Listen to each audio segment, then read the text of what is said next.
Hello, पुन्हा एकदा आपल्या यूट्यूब चॅनलवरती तुमचं सगळ्यांचं खूप खूप स्वागत आहे। तर आज आपण हे स्प्राउट्स मेकर कसं यूज करायचं हे बघणार आहोत।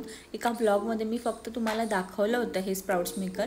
आज याचा यूज आणि रिझल्ट या दोन्ही गोष्टी बघणार आहोत। सो ब्लॉग शेवटपर्यंत नक्की बघा। इथे मी 3 वेगवेगळ्या प्रकारचे कडधान्य घेतलेत। तुम्हाला जे कोणते कडधान्य पाहिजे ते तुम्ही घेऊ शकता। एका टायमाला स्प्राउट्स मेकरमध्ये तुम्ही 3 वेगवेगळ्या प्रकारच्या कडधान्यांना मोड आणून घेऊ शकता। तर इथे मी मसूर, त्यानंतर मूग आणि वाल म्हणजे ज्याचा आपण बिरड करतो ते घेतलेले आहेत आणि ते व्यवस्थित स्वच्छ धुवून घ्यायचे। कारण आपण जे मार्केटमधून कडधान्य जे घेऊन येतो त्याला वेगवेगळ्या प्रकारच्या पावडर लावलेल्या असतात, त्याच्यामुळे सेफर साईडसाठी कडधान्य व्यवस्थित धुवून घ्यायचे। कडधान्य धुवून झाल्यानंतर आपल्याला त्याच्यामध्ये 2 पट पाणी टाकायचं आहे। जर कडधान्यांना लवकर मोड यावं असं वाटत असेल तर शक्यतो कोमट किंवा थोडंसं गरम पाणीच वापरायचं। इथे पाणी त्याच्यामध्ये टाकून झाल्यानंतर हे मी भिजत ठेवणार आहे।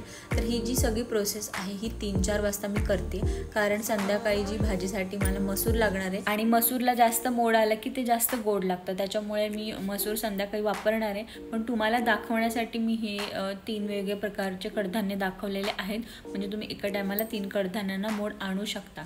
तर इथे तुम्ही 2 तासासाठी भिजत ठेवू शकता, 4 तासासाठी, 5 तासासाठी, जेवढ्या तासासाठी तुम्हाला भिजत ठेवायचे तेवढ्या तासासाठी तुम्ही भिजत ठेवू शकता। जेवढे जास्त तास कडधान्य भिजतील तेवढे त्याला छान मोड येतील। आता हे जे कडधान्य आहेत ते छानपैकी भिजून फुगलेले आहेत। आता ते पुन्हा आपल्याला एका जाळीमध्ये काढून घ्यायचेत आणि धुवायचेत। जर तुम्ही न धुताच स्प्राउट्स मेकरमध्ये ते कडधान्य ठेवले तर त्याला मोड येणार नाही। तर इथे मी हे जे मसूर आहेत ते वापरून टाकणार आहे लगेच। पण स्प्राउट्स मेकरमध्ये कडधान्य कसे ठेवतो हे खूप महत्त्वाचं आहे, तर त्यासाठी 3ही कडधान्य मी तुम्हाला कसे ठेवायचे हे दाखवणार आहे। तर हे स्प्राउट्स मेकर मी 3 भांड्यांचं घेतलेलं आहे, 2 भांड्यांचं सुद्धा मिळतं तुम्हाला, म्हणजे जशी गरज आहे त्या पद्धतीने तुम्ही घेऊ शकता। तर इथे ही अशा पद्धतीची भांडी स्प्राउट्स मेकरची मिळतात। त्याच्या एकदम खालचं जे भांडं आहे त्या भांड्यामध्ये आपण पाणी ठेवायचं असतं आणि ही 3 भांडी आहेत त्याच्यामध्ये आपल्याला हे कडधान्य ठेवायचे। पण हे कडधान्य कसे ठेवतात ते पण खूप इम्पॉर्टंट आहे, नाहीतर त्या कडधान्यांना मोड बिलकुल येणार नाही। तर हे जे सगळ्यात बॉटमचं जे भांडं आहे त्याच्यामध्ये मी अर्ध पाणी ठेवलेलं आहे, तुम्ही बघू शकता। आणि त्यानंतर ह्याची जी रचना करायची म्हणजे कसं ठेवायचं ते पण खूप मॅटर करतं। आता जी रेड कलरची तुम्हाला टोपी दिसते ती प्रत्येक भांड्याची एका लाईनमध्ये नाही आली पाहिजे। त्यानंतर प्रत्येक भांड्यामध्ये तुम्हाला असा रेषांचा जो पार्ट दिसतोय, कडधान्य आपल्याला त्याच्यावरतीच ठेवायचे तरच त्याला मोड येतात। त्यानंतर महत्त्वाची गोष्ट, हे जे भांडं आहे खाली जे भांडं मी सेट केलेलं आहे त्याच्या रेड कलरच्या टोपीचा जो पार्ट आहे त्याच्या अपोजिट डायरेक्शनलाच वरच्या भांड्याच्या टोपीचा पार्ट आला पाहिजे। आता तो कसा मी ते तुम्हाला दाखवते, म्हणजे तुम्हाला ते यूज करायला इझी जाईल। कारण अशा पद्धतीने जर ते सेट केलं तरच त्याचा आपल्याला व्यवस्थित वापर करता येतो। तर इथे मी तुम्हाला दाखवते की खालचं जे रेड कलरचा पार्ट आहे त्याच्या अपोजिट डायरेक्शनला आपण वरच्या ज्या भांड्याचा रेड कलरचा पार्ट आहे तो ठेवलेला आहे। तर तुम्ही असं अल्टरनेट ठेवू शकता, तरच तुम्ही ह्या स्प्राउट्स मेकरचा वापर करू शकता। आता ह्याच्यामध्ये कडधान्यांची मांडणी कशी करायची खूप महत्त्वाचं आहे। सगळ्यात खाली जे भांडं आहे त्याच्यामध्ये मी अर्ध पाणी ठेवले आणि त्याच्या वरच्या भांड्यामध्ये आपण कडधान्य ठेवणार आहोत। तर इथे मी मसूर ठेवते, पण मी मसूर लगेच काढून घेणार आहे, कारण तुम्हाला जेव्हा मोड आलेले धान्य दिसतील त्याच्यामध्ये फक्त मूग आणि वालच असतील। तर इथे हे अशा पद्धतीने जेवढा रेषांचा पार्ट आहे त्याच्यावरतीच हे कडधान्य ठेवायचे। महत्त्वाची गोष्ट, कडधान्य जर तुम्ही असं भांड्यामध्ये धुवून पाण्यातून असे डायरेक्ट काढून इथे ठेवले तर त्याला मोड बिलकुल येणार नाही। त्याच्यामुळे शक्यतो चाळणीमध्ये काढून 5 ते 6 मिनिटासाठी ठेवायचे, म्हणजे त्यातला बऱ्यापैकी पाण्याचा अंश निघून जातो।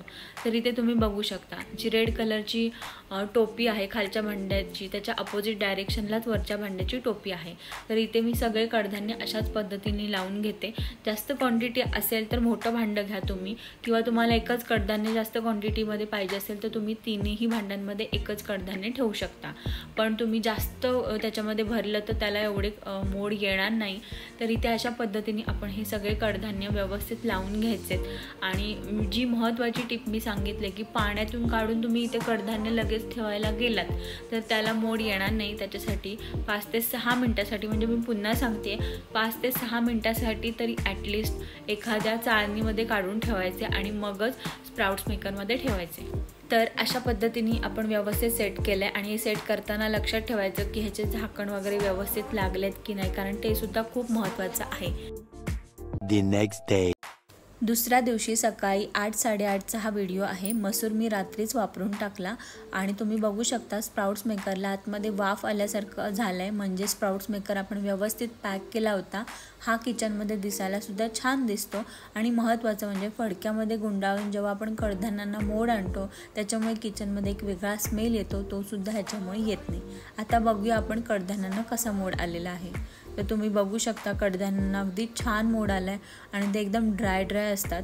फडक्यामध्ये गुंडाळल्यानंतर फडक्यामध्ये कडधान्यांचे मोड अडकून राहतात आणि ते आपल्याला वापरता सुद्धा येत नाही आणि ती गोष्ट सुद्धा अवॉइड होते।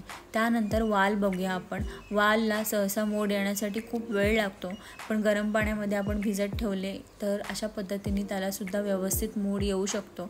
तर अशा पद्धतीने हे दोन्हीही कडधान्य मी तुम्हाला दाखवलेले आहेत आणि मटकीला तर अजून छान मोड येतो आणि घरचे जर तुमचे कडधान्य असतील तर त्याला अजून छान पद्धतीने मोड येतात। तर इथे तुम्ही बघू शकता अशा पद्धतीने स्प्राउट्स मेकरचा वापर करून तुम्ही वेगवेगळ्या कडधान्यांना एका टायमाला 2 ते 3 वेगवेगळ्या प्रकारच्या कडधान्यांना मोड आणून घेऊ शकता आणि हे खरंच छान आहे, बजेट फ्रेंडली आहे, तुम्हाला ऑनलाईन मिळून जाईल। आणि जर इन केस तुम्हाला एक कडधान्य त्याच टायमाला वापरायचे नसतील तर तुम्ही असं भांडंसुद्धा फ्रीजमध्ये ठेवू शकता आणि ते दिसायला सुद्धा चांगलं दिसतं आणि आपली भांडीसुद्धा अडकून राहत नाही आणि किचनमध्ये सुद्धा छान दिसतं।